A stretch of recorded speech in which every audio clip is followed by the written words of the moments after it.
هذه الشيلة مقدمة من جبران علي جابر القهري أبو سند إلى خويه جبران سلمان أبو مطلق. سلام مرسل عبر شيلة باسم أبو سند ملاحب الرق السماء والمزن والرعد من صادق المخل الصاحب الجليل جبران بن سلمان نبع الطيب والوفاء في خوته نشمي يشرف كل موقفه في الخف والثقيل ما شفت له مثيل.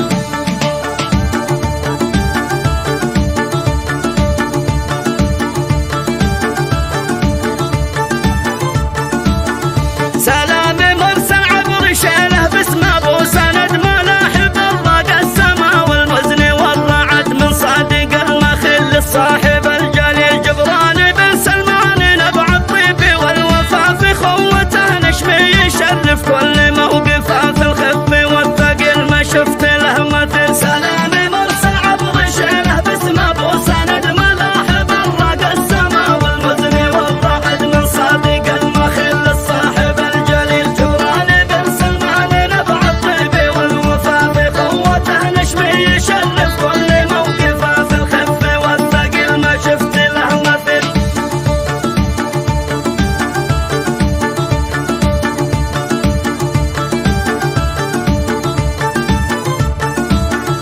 هذاك ابو مطلق خوي يضرب به المثل مطنوخ ونعم به فخر من خيرة الرجال والله هدي وكل مريت له مثل. جبران سلمان المراجل من وراثته والخوة لها عنده اسلوب وطبيعته دايم ولا يميل شيء للثقيل. سلام مرسل عبر شيله باسم ابو سند ملاحب الرق السماء والمزن والرعد من صادق المخل الصاحب الجليل جبران بن سلمان نبع الطيب والوفاء في خوته نشمي يشرف كل موقفه في الخف والثقيل ما شفت له مثل.